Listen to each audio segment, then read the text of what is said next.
Corporate दुनिया के इस एपिसोड में हम बात कर रहे हैं इंडियन कारपोरेट बोर्ड रूम्स में बढ़ते जा रहे मानसिक तनाव की कि कैसे बर्नआउट, स्ट्रेस और एंजाइटी ने इंडियन कारपोरेट्स में एक खामोश महामारी का रूप ले लिया।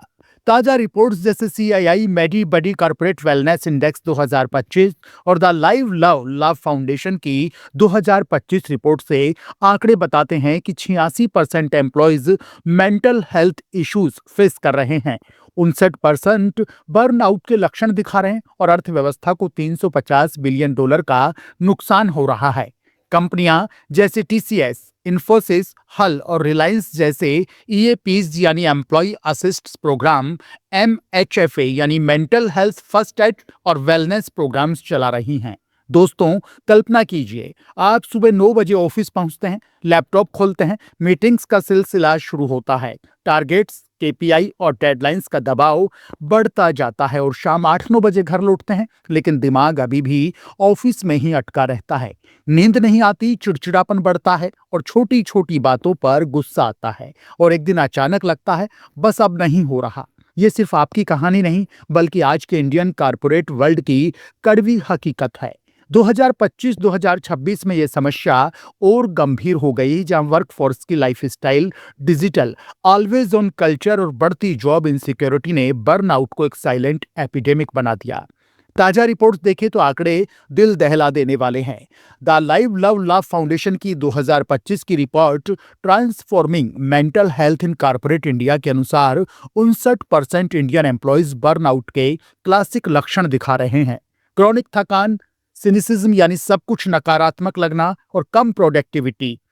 मिकेंसी हेल्थ इंस्टीट्यूट के अनुमान के मुताबिक खराब मेंटल हेल्थ की वजह से भारत को हर साल करीब 29 लाख करोड़ रुपए का नुकसान हो रहा है, जो जीडीपी का लगभग 8% है। एब्सेंटिज्म, प्रेजेंटिज्म और बढ़ते मेडिकल क्लेम्स के कारण। और सबसे ज्यादा प्रभावित कौन है? Board room level, CEO, CXO और सीनियर एग्जीक्यूटिव्स। सीआईआई मडी बडी के 2025 कारपोरेट वेलनेस इंडेक्स में 86% एम्प्लॉयज मेंटल हेल्थ या स्ट्रेस से जुड़ी समस्याएं रिपोर्ट कर रहे हैं और लीडरशिप लेवल पर यह और भी ज्यादा इंटेंस है, क्योंकि जिम्मेदारी का बोझ सबसे भारी होता है। इसके अलावा 1-to-1 हेल्प की state of emotional wellbeing report 2024 से पता चलता है कि 25 साल से कम उम्र के 90% से ज्यादा एम्प्लॉयज एंग्जाइटी के लक्षण दिखा रहे हैं, जबकि 45 साल से ऊपर वालों में यह आंकड़ा 67% है। महिलाओं में सीवियर एंग्जाइटी 40% ज्यादा रिपोर्ट हो रही है, जो हार्मोनल, सोशल और इमोशनल फैक्टर्स से जुड़ी है। यंग प्रोफेशनल्स सबसे ज्यादा स्ट्रेस्ड हैं, जहां घर से दूर रहना, जॉब चेंज और रिलेशनशिप्स मैनेज करना बड़ी चुनौती बन जाता है। इकोनॉमिक सर्वे 2024-25 के अनुसार युवाओं में मेंटल हेल्थ इश्यूज तेजी से बढ़ रहे हैं, जो प्रोडक्टिविटी और इकोनॉमिक ग्रोथ को प्रभावित कर सकते हैं। एक और चौंकाने वाला आंकड़ा यह है कि 62% इंडियन एम्प्लॉयज बर्नआउट अनुभव कर रहे हैं, जो ग्लोबल एवरेज से 3 गुना ज्यादा है। और सुसाइड रिस्क में 22% की बढ़ोतरी हुई है। ये आंकड़े सिर्फ नंबर नहीं है, बल्कि लाखों जिंदगियों की हकीकत है, जहां 50 मिलियन कारपोरेट वर्कर्स में से 43 मिलियन मेंटली अनवेल हैं, लगभग एक नेशनल इमरजेंसी जैसी स्थिति। अब सवाल ये उठता है कि क्या इंडियन कंपनियां इस पर सच में एक्शन ले रही हैं? अच्छी खबर यह है कि स्टिग्मा धीरे धीरे टूट रहा है। पहले मेंटल हेल्थ को कमजोर या प्रोफेशनल फेल्योर माना जाता था, लेकिन अब बड़े बड़े नाम इसे खुले तौर पर एड्रेस कर रहे हैं। 2025-26 में 83% इंडियन कंपनियां मेंटल हेल्थ सपोर्ट ऑफर कर रही हैं, जैसे काउंसलिंग या एम्प्लॉय असिस्टेंस प्रोग्राम्स। चलिए कुछ रियल लाइफ उदाहरण देखते हैं जो बदलाव की मिसाल है। टीसीएस ने टीसीएस केयर्स प्रोग्राम को और मजबूत किया है, जिसमें 24/7 confidential counselling, self help resources, peer support groups और स्ट्रेस मैनेजमेंट वर्कशॉप्स शामिल हैं। इतने बड़े स्केल पर यह प्रोग्राम चल रहा है कि मेंटल हेल्थ को फिजिकल हेल्थ जितनी ही प्रायोरिटी मिल रही है। Infosys flexible working hours, remote work और इन हाउस काउंसलिंग सर्विसेज के साथ आगे है और कई रिपोर्ट्स में इसे एमएचएफए ट्रेनिंग देने वाली टॉप कंपनियों में शामिल किया गया है। एचयूएल ने वेलबींग प्रोग्राम्स के तहत dedicated mental health days offer किए हैं, बिना किसी एक्सप्लेनेशन के, ठीक फिजिकल सिक लीव की तरह। रिलायंस ग्रुप में भी ईएपीज और 24/7 हेल्पलाइंस चल रही हैं। साथ ही योवरदोस्त और ट्रिजोग जैसी पार्टनरशिप्स भी हैं। इसके अलावा एक्वेंचर ने वेलबींग टर्मिनल्स शुरू किए हैं, जहां 300 से ज्यादा सेशंस में फिजिकल, मेंटल और फाइनेंशियल वेलबींग पर फोकस किया जाता है, जैसे योगा, माइंडफुलनेस और फाइनेंशियल प्लानिंग।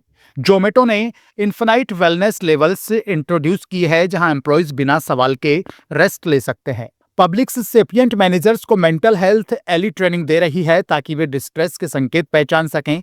अबोट ने ऑन साइट क्लिक्स और जैन स्पेसेज सेटअप किए हैं। ये बदलाव दिखाते हैं कि कंपनियां अब मेंटल हेल्थ को बिजनेस स्ट्रेटेजी का अहम हिस्सा मान रही हैं। ये प्रोग्राम्स क्या देते हैं? Confidential counselling, mindfulness apps, leadership training जहां मैनेजर्स बर्नआउट के अर्ली साइंस पहचानना सीखते हैं, और साइकोलॉजिकल सेफ्टी क्रिएट करना जहां कोई भी एम्प्लॉय बिना डर के अपनी मेंटल हेल्थ के बारे में बात कर सके। The great wellbeing shift India's corporate health study 2026 के मुताबिक 66% कंपनियां डिजिटल वेलबींग प्लेटफॉर्म्स यूज कर रही हैं, 55% साइकोलॉजिकल सेफ्टी प्रोग्राम्स चला रही हैं, और इसके नतीजे साफ दिख रहे हैं। प्रोडक्टिविटी में 6 से 20% तक सुधार, सिक लीव्स में 40% तक कमी, बेहतर रिटेंशन और हाई एंगेजमेंट। लेकिन चैलेंजेज अभी भी बाकी हैं। 75% से ज्यादा प्रोफेशनल्स मेंटल हेल्थ लीव लेने में हिचकिचाते हैं, स्टिग्मा, जॉब सिक्योरिटी का डर या कमजोर दिखने की आशंका के कारण। खासकर महिलाओं में सीवियर एंजाइटी और डिप्रेशन ज्यादा रिपोर्ट हो रहे हैं, और यंग प्रोफेशनल्स सबसे ज्यादा स्ट्रेस्ड हैं।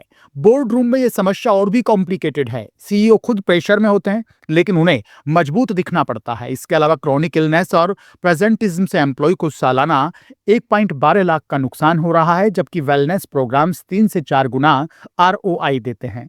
तो आगे क्या करना चाहिए? शुरुआत लीडर्स से होनी चाहिए। सीईओ खुद उदाहरण बने, ओपन कन्वर्सेशंस करें, अपनी स्ट्रगल्स शेयर करें और मेंटल हेल्थ को बिजनेस स्ट्रेटेजी का हिस्सा बनाएं। पॉलिसी लेवल पर मेंटल हेल्थ डेज अनिवार्य हो, रेगुलर वेलनेस चेक्स और ट्रेनिंग प्रोग्राम्स चलाए जाएं। कल्चर चेंज जरूरी है, जहां लंबे घंटे काम करने को सम्मान्य माना जाए, बल्कि स्मार्ट वर्क और बैलेंस को महत्व मिले। डिजिटल टूल्स जैसे योवर दोस्त, बेटर एलवाईएफ और 1-to-1 हेल्प को इंटीग्रेट किया जाए, और MHFA ट्रेनिंग हर लेवल पर लागू की जाए ताकि डिस्ट्रेस में तुरंत मदद मिल सके।